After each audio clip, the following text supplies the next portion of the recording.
News मापदनमध्ये आपले स्वागत। आपण पाहत आहात न्यूज मापदन। माझ्या महाराष्ट्रातील बांधवांनो, भगिनींनो आणि मातांनो, सर्वांना नमस्कार। जय महाराष्ट्र।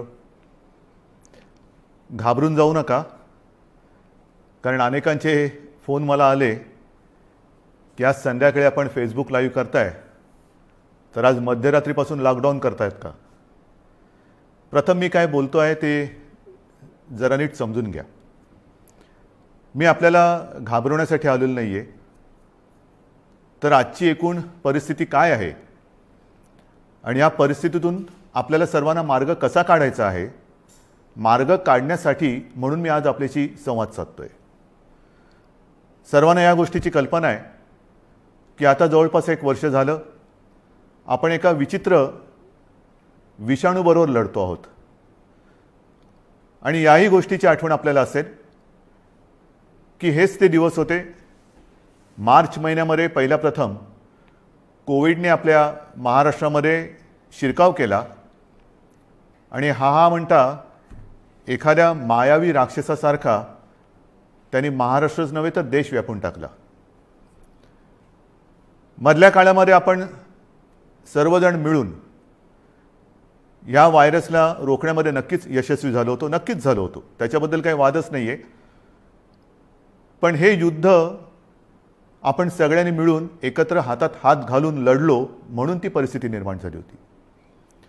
साधारणतः कालच्या जानेवारी-फेब्रुवारीपर्यंत आपल्याला असं वाटत होतं की आता झालं, संपलं, ये कोरोना कोरोना क्या है, क्या चीज़ है कोरोना, कोविड क्या है। विशेष म्हणजे गेल्याही वर्षी अर्थसंकल्पीय अधिवेशन होतं, याही वर्षी तोच काळ आला, मार्च। अर्थसंकल्पीय अधिवेशन नुकतंच गेल्या महिन्यात पार पाडलं आणि आपल्याला सर्वांना कल्पना आहे की लॉकडाऊनच्या पार्श्वभूमीवरती आर्थिक परिस्थिती ही संपूर्ण जगाचीच दोलायमान झालेली आहे आणि त्या परिस्थितीचा विचार करून महाराष्ट्र पुढे नेण्यासाठी एक अत्यंत चांगला अर्थसंकल्प आपल्या माननीय उपमुख्यमंत्र्यांनी, अर्थमंत्र्यांनी, अजितदादांनी मांडला। आपल्या सरकारचा तो अर्थसंकल्प महाराष्ट्र पुढे नेणारा, संकटातही महाराष्ट्र थांबला नाही, थांबणार नाही हे करून दाखवणारा तो अर्थसंकल्प आपण मांडला आणि त्याच्यानंतर जे काय झालं म्हणजे काल परवाकडे होळी, धुलीवंदन सगळं पार पडलं, पण तिथपासूनच आपल्या राज्यात शिमग्याला सुरुवात झाली। असो, त्या शिमग्याबद्दल मी काय बोलणार नाही, त्याला सुद्धा मी जेव्हा उत्तर द्यायचं तेव्हा मी जरूर देईन। तो विषय आजचा नाही आहे। आजचा विषय आहे तो कोरोनाची परिस्थिती ही नेमकी काय, आपण काय करणार आहोत। मध्ये मध्ये मी आपल्याला सातत्याने सांगत आलेलो आहे की जर ही परिस्थिती अशीच राहिली तर आपल्याला परत एकदा लॉकडाऊन करावा लागेल की काय, अशी एक शक्यता मी बोलून दाखवली होती। ही शक्यता आजही पूर्णपणे टळलेली नाही आहे। मला आज पुन्हा एकदा आपल्याला सर्वांना आवाहन करायचे, विनंती करायची, कारण गेल्या वर्षभरामध्ये माझ्या महाराष्ट्रातील प्रत्येक बांधवांनी, भगिनींनी आणि मातांनी जे मी सांगत आलो ते अत्यंत आपुलकीने ऐकून घेतलं आणि त्याच्याप्रमाणे ते वागले। तुम्ही सगळे वागलात। यात सर्व धार्मिक नेते आले, सर्व धर्मीय आले, सर्व राजकीय पक्ष आले, त्यांचे कार्यकर्ते आले। आता काय झाले थोडंसं की मधला काळ जो आला त्या काळामध्ये आपण थोडे शिथिल झालो। आपण शस्त्र टाकली की काय अशी एक साधारणतः परिस्थिती निर्माण झाली। लग्न समारंभ थाटामाटात सुरू झाले, इतर पार्ट्या सुरू झाल्या, राजकीय मोर्चे, निदर्शनं, आंदोलनं, सगळं काही जणू काही कोरोना गेला अशा पद्धतीने आपण सुरू केलं। आणि तेव्हाही मी सांगत होतो की थोडा धीर धरा, पुन्हा एकदा मार्च एप्रिल एंडपर्यंत आपल्याला थोडासा एक संयम बाळगावा लागेल। दुर्दैवाने जी भीती केवळ मीच नव्हे तर ह्या विषयातले जे तज्ज्ञ आहेत त्यांनी जी व्यक्त केली होती ती खरी ठरली। मार्चच्या आधीपासूनच आपल्या राज्यामध्ये पुन्हा एकदा कोरोना मोठ्या राक्षसापेक्षा म्हणजे गेला राक्षस होता त्याच्या डबल टिबल दुप्पट तिपटीने अकराळ विक्राळ रूप धारण करून आलेला आहे. त्याच्यामध्येच विषाणूचा नवा अवतार म्हणजे हे पण नवल आहे. आत्तापर्यंत आपण आपले विष्णूचे अवतार ऐकले होते ज्याचे आपण पूजन करतो. ज्या ज्या वेळेला संकट आली त्या त्या वेळेला भगवान विष्णूंनी वेगवेगळे अवतार घेतले आणि आपल्याला वाचवलं. पण हा विषाणू जो आहे तो वेगवेगळे अवतार धारण करून आपल्याला संकटात टाकतोय आणि आपली परीक्षा बघतोय. पुन्हा एकदा तीच गरज आहे. आपल्याला सर्वांना धैर्याने सगळं धैर्य एकवटून लढण्याची गरज आहे. लॉकडाऊन करणार का हा प्रश्न अजूनही मी उत्तर देत नाही. पण साधारणतः आत्ताची परिस्थिती काय आहे ह्याची कल्पना आपल्याला देण्याची मला पुन्हा एकदा गरज वाटते. जेव्हा ही परिस्थिती निर्माण झाली किंबहुना कोविडची साथ सुरू झाली आपल्याला पूर्ण माहिती आहे आपल्या राज्यामध्ये फक्त 2च ह्या विषाणूंची चाचणी जिथे होऊ शकते अशा प्रयोगशाळा होत्या. एक मुंबईमध्ये कस्तुरबा आणि दुसरी पुण्याला NIVची. आज त्या 2च्या जवळपास आपण 500पर्यंत चाचण्या करणाऱ्या संस्था किंबहुना लॅब्स तयार केलेल्या आहेत. मुंबईमध्ये सुद्धा आपण दर दिवशी साधारणतः 50,000 चाचण्या आज करतो आहोत.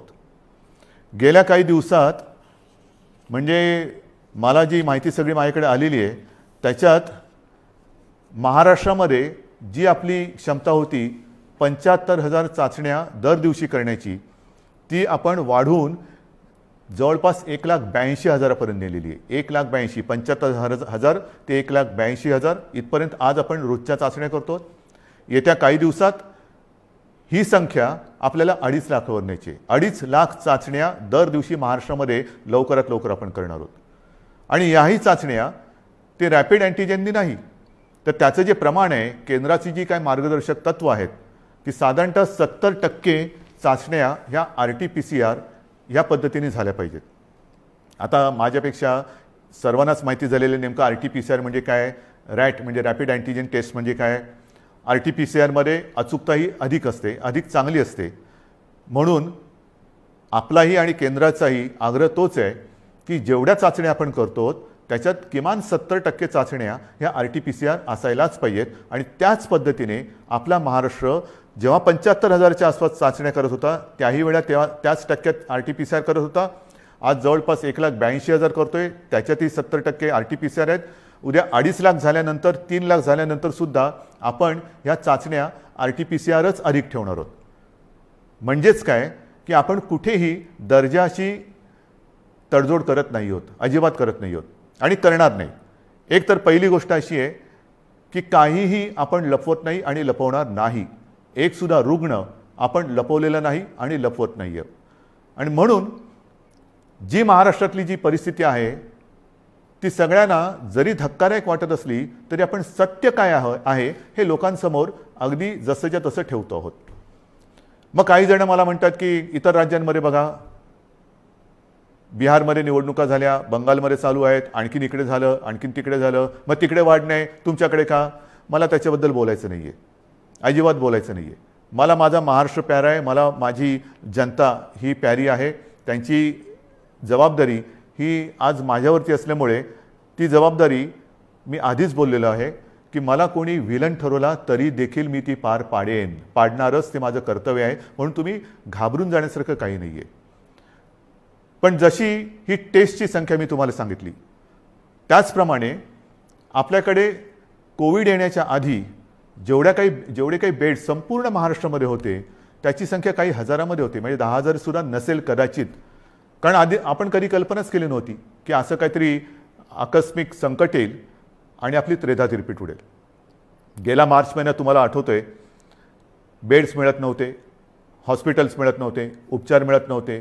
मग सगळे हॉस्पिटल्स ओव्हरफ्लो व्हायला लागली होती, ॲम्ब्युलन्स मिळत नव्हते. ह्या सगळ्या गोष्टी लक्षात घेतल्यानंतर आपण बेड्सची संख्या वाढवायला लागलो. महाराष्ट्र हे देशातलं पहिलं कदाचित एकमेव राज्य असेल की ज्याने अगदी फील्ड हॉस्पिटल्स उभारली लष्कराच्या धर्तीवरती. जसं लष्कर काम करतं तसं आपल्या महाराष्ट्राच्या यंत्रणेने काम केलं, आजही करते. जम्बो कोविड केअर सेंटर्स उभारली आणि काही हजारात म्हणजे 8-10 हजार ज्या काही रुग्णशय्या होत्या त्याची संख्या आपण जवळपास 4.25 लाखापर्यंत नेली, सगळ्या काही मिळून. म्हणजे त्याच्यामध्ये इतर कोविडशिवाय असलेले beds, oxygen beds, ICU beds, विलगीकरणाचे बेड्स, डायलिसिसचे बेड्स असे मिळून साधारणतः 4.25 लाखापर्यंत ही सुविधा आपण वाढवली. ही मोठी आपली एक अचिव्हमेंट होती. आणि तेव्हाही मी म्हटलं होतं की लॉकडाऊनचा उपयोग हा संसर्ग थांबवण्यासाठी आहे आणि त्याच वेळेला आपल्या आरोग्य सुविधा वाढवण्यासाठी आहे. मग आता एवढीही रुग्णशय्या वाढवल्यानंतरही मी परत तुमच्याशी का काळजीने बोलतोय, ह्याचं कारण आजचं चित्र मी तुम्हाला सांगतोय. पहिली गोष्ट अशी की साधारणतः रुग्ण वाढ ही किती होते, किती झपाट्याने होते त्याची थोडीशी मी तुम्हाला कल्पना देतो. आपल्याला माहिती आहे की जानेवारीच्या शेवटाला आणि फेब्रुवारीच्या सुरुवातीला फक्त मुंबईपुरतं बोलायचं झालं तर मुंबईमध्ये 300-350 रुग्ण हे दर दिवशी आपल्याला सापडत होते. आज ती संख्या 8,500वरती गेलेली एका महिन्याच्या कालावधीत. ही फक्त मुंबईची परिस्थिती आहे. महाराष्ट्राची परिस्थिती बघितली तर 17 सप्टेंबर 2020 म्हणजे तेव्हा जरा सगळं जास्त होतं, तेव्हा 3 लाख सक्रिय रुग्ण होते. 1 एप्रिलला आणखीन त्याच्यामध्ये भर पडलेली आहे. 17 सप्टेंबरला साधारणतः 31,000 मृत्यू झाले होते, 31,351. आता 54,900च्या आसपास झालेले आहेत. त्यावेळेला एका दिवशी आढळलेले रुग्ण हे 24,619 होते 17 सप्टेंबरला. आता 1 एप्रिलला एका दिवशी साधारणतः 43,183 रुग्ण आढळलेले आहेत. आज 2 तारीख, आज कदाचित 45,000चा आकडा आपण गाठू किंवा पार करू. कोणत्या दिशेने चाललेलो होतो आपण बघा. आणि याच वेगाने जर का ही रुग्णवाढ होत राहिली तर मी जे तुम्हाला सांगितलं त्याच्यात मी बेड्सची तुम्हाला कल्पना देतो. साधारणतः विलगीकरणच्या ज्या बेड्स आहेत त्या 2,20,000 आहेत महाराष्ट्रामध्ये. आत्ताच त्या 1,37,549 भरलेले आहेत, म्हणजे 62% हे बेड्स भरले गेलेत. ICUचे बेड्स हे 20,519 आहेत, ते जवळपास 48% आज भरलेले आहेत. ऑक्सिजनचे बेड्स आहेत ते सुद्धा 62,000च्या आसपास आहेत, ते 25%च्या आसपास आज भरलेले आहेत.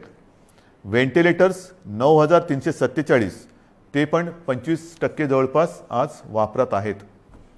ही परिस्थिती फार चिंताजनक आहे आणि म्हणून मी आज आपल्याशी संवाद साधायला आलो की ही परिस्थिती अशीच राहिली तर आणखीन 15-20 दिवसामध्ये आपल्याला ह्या सगळ्या सुविधा ज्या आहेत त्या अपुऱ्या पडायला लागतील. मग काही जण म्हणतील सुविधा वाढवत का नाही? वाढवतो ना. मी आदेश दिलेले आहेत की जिथे जिथे आवश्यक आहे आवश्यकतेनुसार या सुविधा वाढवा. पण सुविधा वाढवणं म्हणजे काय करणं? बेड्स वाढवणं आलं, व्हेंटिलेटर्स मिळतील, ऑक्सिजनचा साठासुद्धा आज आपल्याकडे फार मर्यादित आहे, तोही वाढवण्याचा आपला प्रयत्न सुरू आहे. औषधांचा साठा आपण घेऊ शकतो, परंतु बेड्स वाढले, व्हेंटिलेटर्स वाढले, ICUचे बेड्स वाढले तरी डॉक्टर्स कसे वाढणार, नर्सेस कशा वाढणार, आरोग्य कर्मचारी कुठून आणायचे? हा विचार फार महत्त्वाचा आहे आणि इकडेच खरा चिंतेचा विषय आहे. गेले वर्षभर ही संपूर्ण आपली यंत्रणा, मग त्याच्यात डॉक्टर्स आहेत, नर्सेस आहेत, आरोग्य कर्मचारी आहेत, पोलीस आहेत, आशा अंगणवाडी सेविका आहेत, महसूल यंत्रणेचे काही कर्मचारी आहेत, यांच्यापैकी बऱ्याच जणांना कोविडने गाठलेलं आहे. आजारातनं ते बरे झालेले आहेत. साधारणतः या विषाणूचं एक विचित्र वैशिष्ट्य असं आहे की एकदा त्यांनी कोणाला ग्रासलं की बरं झाल्यानंतर सुद्धा काही काळ हा थकवा राहतो, धाप लागते, थकवा येतो, थोडंसं अंगातली सगळी शक्ती गेल्यासारखी वाटते. मग डॉक्टर सांगतात आता तुम्ही निगेटिव्ह झालेला आहात परंतु आराम करा. पण ही जी यंत्रणा आहे ती यंत्रणा आपल्यासारखीच माणसांची आहेत, आपल्यासारखीच रक्तामासाची हाडाची आपली माणसं आहेत, आपलेच बांधव आहेत, आपल्याच भगिनी आहेत. हे डॉक्टर्स असतील सगळेच ते आजारी पडले आणि पडल्यानंतर निगेटिव्ह आल्यानंतर दुसऱ्या तिसऱ्या दिवशी पुन्हा एकदा आपल्या सेवेसाठी कोरोनाच्या गुहेत घुसत आहेत. मग त्यांच्याशी आपण कसं वागलं पाहिजे?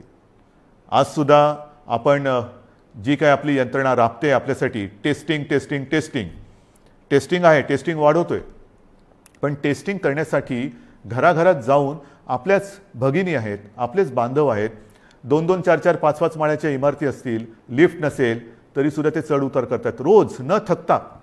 म्हणजे थकले तरी थांबत नाहीयेत. त्यांना आपण काहीतरी दिलासा देणार आहोत की नाही? एकूण हे जे काय सगळे चित्र आहे, बोलणारे सगळे बोलतात की आपण हे केलं पाहिजे, आपण ते केलं पाहिजे, लसीकरण वाढवलं पाहिजे. वाढवतोय ना आपण. कालच्या दिवसात तुम्हाला मी अभिमान हा शब्द इकडे वापरणं योग्य ठरणार नाही, पण तुम्हाला समाधान वाटलं पाहिजे की महाराष्ट्र हा देशातला नंबर 1चं राज्य महाराष्ट्र ठरलेलं आहे. कालच्या दिवसात एका दिवशी आपण 3 लाख नागरिकांना लसीकरण केलेलं आहे. 3 लाख एका दिवसात. म्हणजे आत्तापर्यंत आपण जेव्हापासून लसीकरणाला सुरुवात झाली सुमारे 65 लाख, त्याच्यात आजचा आकडा मी धरलेला नाही आहे, 65 लाख आपल्या नागरिकांना आपण लसीकरण केलेलं आहे. अजूनही आपण मागणी करतोय, केंद्र आपल्याला देत आहे, पण पुरवठा वाढवायला पाहिजे. आणि पुरवठा वाढवल्यानंतर आपली क्षमता आज जी 3 लाख आहे ती लवकरात लवकर किमान 6 ते 7 लाख दर दिवसाला करण्याची आपली क्षमता आहे. पण तेवढ्या लसचा पुरवठा झाला पाहिजे. ती मागणी आपण करतोय. होईल, मागणी मान्य होईल, मी काय त्याच्यावर टीका नाही करत आहे, कारण सगळ्याच राज्यांना द्यायचं आहे. तर ही आपली क्षमता आहे. परंतु होतंय असं की लस घेतल्यानंतर, आता मी सुद्धा 1 डोस घेतलेला आहे लसचा. आपल्याशी बोलताना आजूबाजूला कोण नाही म्हणूनच मी मास्क काढून आपल्याशी बोलतोय. पण लस घेतल्यानंतर सुद्धा काही जण कोरोनाने बाधित होत आहेत. का होत आहेत? कारण लस घेतली आता सगळं झालं असं नाही आहे. लस घेतल्यानंतर सुद्धा मास्क हा घालणं अनिवार्य आहे. मी मधल्या काळामध्ये माननीय पंतप्रधानांनी जी एक व्हिडिओ कॉन्फरन्स घेतली त्याच्यात हा मुद्दा मी काढला होता. आणि मी बोलताना असं बोललो होतो की आमच्या इथे लसचे 2 डोस घेतल्यानंतर सुद्धा आणि तो मधला कालावधी झाल्यानंतर सुद्धा काही लोकांना संसर्ग झालेला आहे. तेव्हा स्वतः माननीय पंतप्रधानांनी सांगितलं की एक गोष्ट लक्षात घ्या की लस घेतली म्हणजे कोविड होणार नाही अशातला भाग नाही आहे. कोविड होईल, पण त्याची घातकता कमी होईल. म्हणजेच काय की साधारणतः धुवाधार पावसामध्ये एक छत्री असावी तशी ही छत्री आहे, जरूर आहे. पण आत्ता नुसता पाऊस नाही आहे, वादळ आहे. आणि या वादळामध्ये लस घेणे ही एक साधारणतः आपल्याकडे छत्री आहे, त्यातल्या त्यात कमीत कमी भिजावं म्हणून. आणि लस घेणं, टेस्ट वाढवणं, रोजच्या चाचण्या वाढवणं हा उपाय अजूनही तरी मी मानायला तयार नाही. जेवढ्या आपण चाचण्या वाढवतो आहोत तेवढी रुग्णसंख्या आपल्याला कळते, उपचारासाठी आपण त्याने घेतोय. परंतु रुग्णवाढ थांबवण्यासाठी अजून कोणी उपाय सांगत नाहीये. काय उपाय? उपाय नाहीये. पण लसीकरण करा. लसीकरण करतो आहोत. आज मी पुन्हा एकदा सांगतो, संपूर्ण देशात आपलं राज्य हे लस देणारं नंबर 1चं राज्य आहे. आजच्या दिवशी आपण 3 लाख नागरिकांना दर दिवशी लस देतोय. काल परवापासून 3 लाख हा आकडा गाठलेला आहे. परत एकदा सांगतो, लसीचा पुरवठा आपल्याला ज्या क्षणी वाढेल तेव्हा ही क्षमता आपण दुपटी तिपटीने वाढवू शकू एवढी आपली नाही म्हटलं तरी ताकद आहे, नक्कीच आहे. म्हणजेच काय की एका बाजूला आपली ही यंत्रणा ट्रॅकिंग, ट्रेसिंग, टेस्टिंग ह्याच्यासाठी बिझी आहे, दुसरीकडे उपचारांसाठी बिझी आहे, तिसरीकडे हीच यंत्रणा लसीकरणासाठी सुद्धा व्यस्त आहे. हे सगळं एकत्रित आल्यानंतर त्यांची काय स्थिती होत असेल ह्याचा थोडा आपण विचार केला पाहिजे. आणि म्हणून मला असं वाटतं की लॉकडाऊन करायचं का? इतर देशांनी काय केलेलं आहे? इतर देशाचा जर का आपण अंदाज घेतला तर अमेरिकेने सुद्धा 7 कलमी कार्यक्रम जाहीर केले आहे. त्याच्यामध्ये सुद्धा त्यांनी असं म्हटलेलं आहे की राजकारण नको, जीव महत्त्वाचा आहे, असं राष्ट्राध्यक्षांनी आवाहन केलं आहे. मला असं वाटतं आपल्याकडे सुद्धा सर्व पक्षांनी त्यांनी केलेलं आवाहन नाही, पण निदान मी केलेली विनंती मानायला काय हरकत नाही आहे. जीवाशी खेळ नको, कृपा करून याच्यात राजकारण आणू नका. ब्राझीलमध्ये तर फारच पंचायत झालेली आहे, कारण तिकडे मार्चच्या एका महिन्यात जवळपास 60,000 मृत्यू झालेले आहेत. मृत्यूदर दुपटीने वाढला आहे. बेरोजगारीची म्हणजे मृत्यू पण होत आहेत आणि बेरोजगारीची पण समस्या वाढते. फार विचित्र परिस्थिती ब्राझीलमध्ये. रशियामध्ये पण लस आलेली आहे, त्याच्यामध्ये ते थोडं लस आणि त्या लसीकरणामध्ये ते पुढे आहेत. फ्रान्समध्ये परिस्थिती नाजूक आहे. तिथेही जी माहिती मिळते तिकडे तिसऱ्यांदा राष्ट्रीय लॉकडाऊन करण्यात आलेला आहे आणि ह्या लॉकडाऊनच्या मध्ये केवळ जीवनावश्यक वस्तूंची दुकाने उघडण्यास परवानगी दिलेली आहे. कार्यालयातील लोकांना फक्त घरून काम करावे लागेल. पुढील 3 आठवड्यांसाठी शाळा पूर्णपणे बंद ठेवण्यात येतील. या 4 आठवड्यात कोणत्याही प्रकारची जाहीर सभा होणार नाही. त्यांच्यावर पूर्ण बंदी असेल. कोणीही आवश्यक कारणाशिवाय आपले घर सोडणार नाही. हे मी तुम्हाला नाही सांगितलं, हे फ्रान्समधलं वातावरण तुम्हाला सांगतो. नाही तर तुम्हाला वाटेल मी आत्ताच काहीतरी लॉकडाऊन जाहीर केले काय. हंगेरीमध्ये पण वर्क फ्रॉम होम बंधनकारक आहे. डेन्मार्कमध्ये तसंच आहे. ग्रीसमध्ये हळूहळू निर्बंध हटवायला सुरुवात झालेली आहे. बेल्जियमने परत एकदा महिन्याभराचा कडक लॉकडाऊन लावला आहे. पोर्तुगाल सरकारने शहरांमधील नागरिकांची ये-जा थांबवली आहे. आयर्लंडमध्ये तर डिसेंबरपासून कडक लॉकडाऊन आहे. फिलिपिन्समध्ये मनिला व आसपास परत 1 आठवड्याचा कडक लॉकडाऊन लावला आहे. केनियामध्ये सुद्धा देशभर कडक निर्बंध लावलेले आहेत. UK सुद्धा आता हळूवार त्यांनी 2-2.5 महिन्याचा लॉकडाऊन केल्यानंतर हळूवार निर्बंध शिथिल करतायत. जसं आपण हळूवार शिथिल केले तसंच UK तिकडे तर 2.5-3 महिन्याचा अत्यंत कडक लॉकडाऊन होता आणि आता हळूवार ते निर्बंध शिथिल करतायत. इटलीमध्ये सुद्धा तशीच आहे. जर्मनीमध्ये सुद्धा तीच परिस्थिती आहे. पोलंडमध्ये तीच आहे. हे सगळं लक्षात घेतल्यानंतर मला माहिती आहे की लॉकडाऊन हा खूप घातक आहे. परंतु जी कात्रीत मी मागाशी म्हटलं की एका कात्रीत आपण सापडले. एका बाजूला अर्थचक्र आहे. अर्थचक्र चालवायचं तर अनर्थ ओढवतोय. अनर्थ थांबवायचा तर अर्थचक्र बंद पडतंय. करायचं काय मग? आणि मधल्या काळामध्ये जी काही मतं हे तज्ज्ञ ह्या क्षेत्रातले आहेत नाही आहेत, मी त्यांची नावं नाही घेत, पण त्यांनी त्यांची मतं मांडलेली आहेत.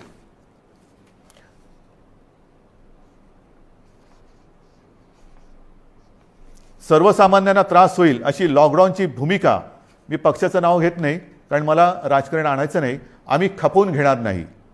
तुम्हाला आलेला झटका म्हणजे नियम नको.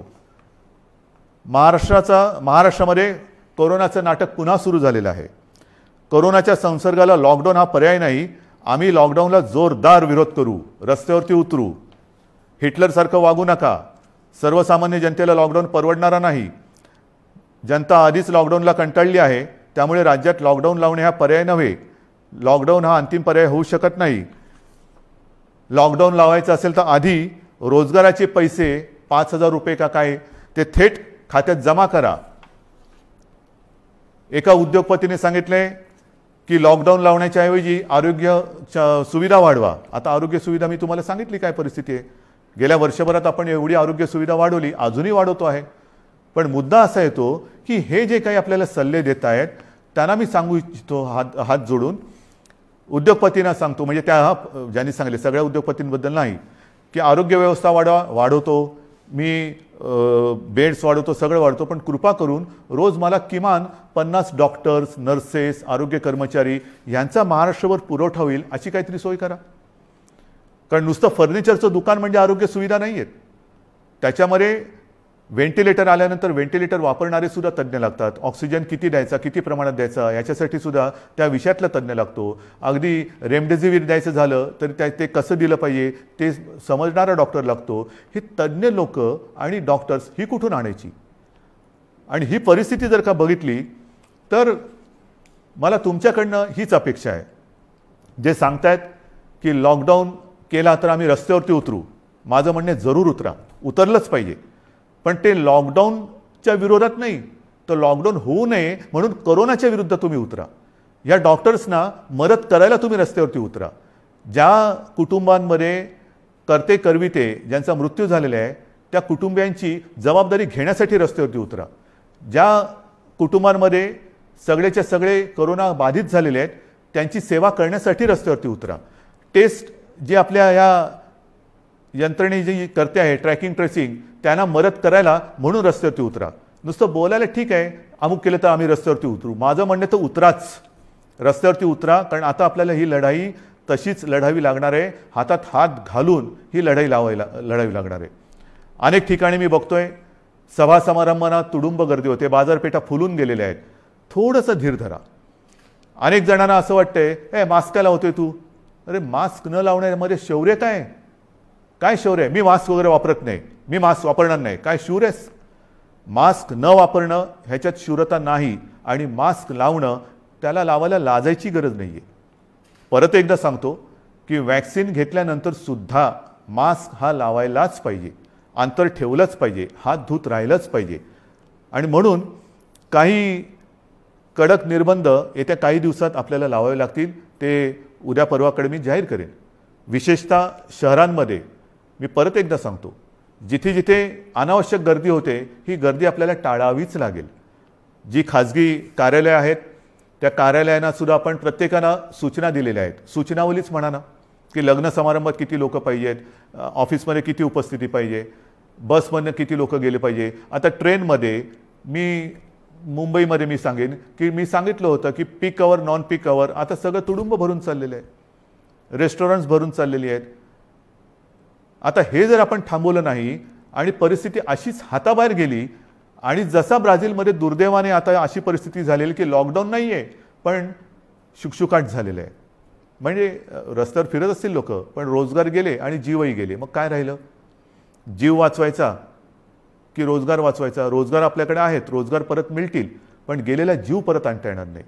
आणि म्हणून मी आपल्याला नम्रपणाने विनंती करतोय की येत्या काही दिवसांमध्ये, 1-2 दिवसांमध्ये मी आणखीन काही जणांशी बोलतोय. काही त्याच्यात यातले तज्ज्ञ असतील, विविध राजकीय पक्ष आहेत, विविध मी पत्रकारांशी बोलेन. मला वेगळा काही उपाय असला तर पाहिजे. लॉकडाऊन हा उपाय नाही, मान्य, पण मग ही संसर्गाची साखळी तोडायची कशी? लसीकरण वाढवतोच आहे, पण लसीकरण देऊनही कोविड होत नाही अशातला भाग नाही.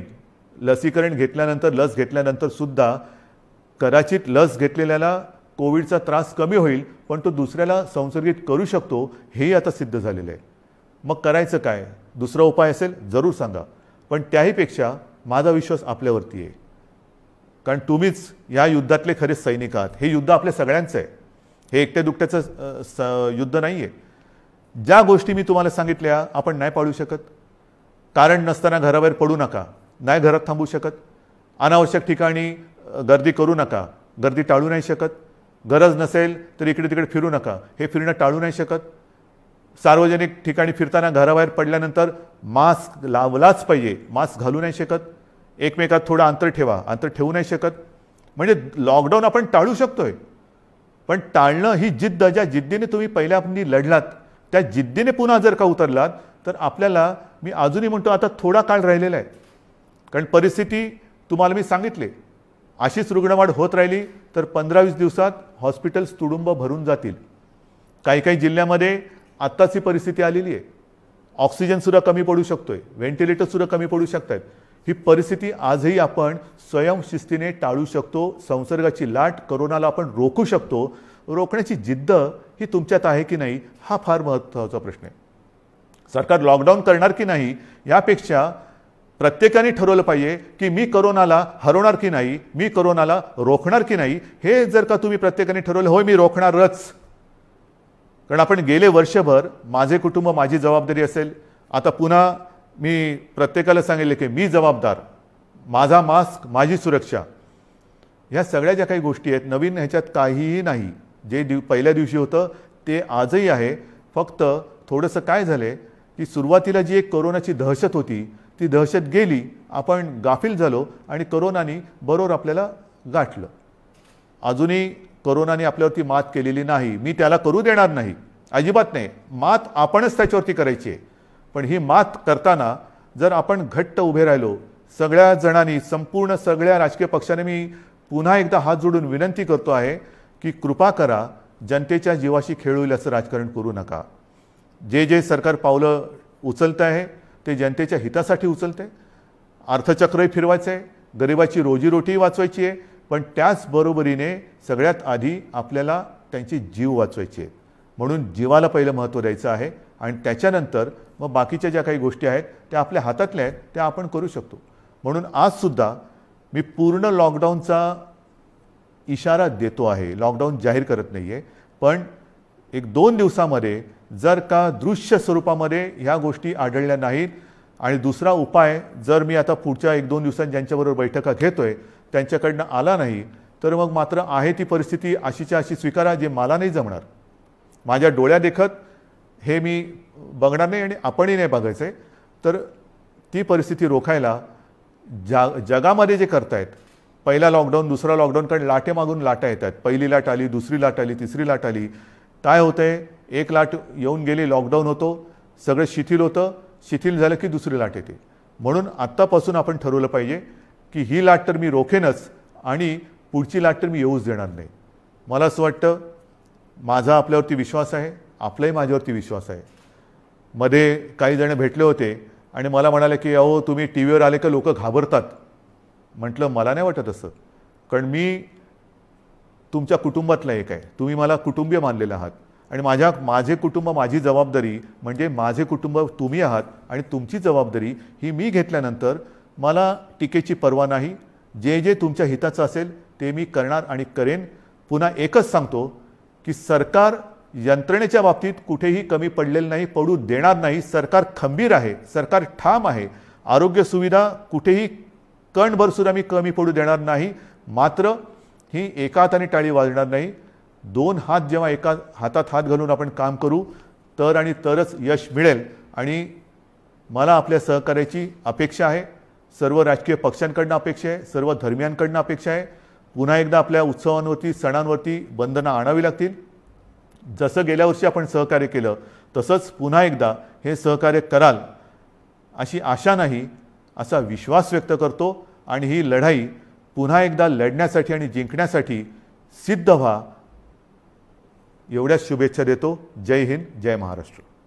अपडाऊन न्यूज नेटवर्कच्या बातम्या पाहण्यासाठी सबस्क्राईब करा, बेल आयकॉनच्या बटन दाबा, लाईक करा, शेअर करा आणि कमेंट करण्यास विसरू नका.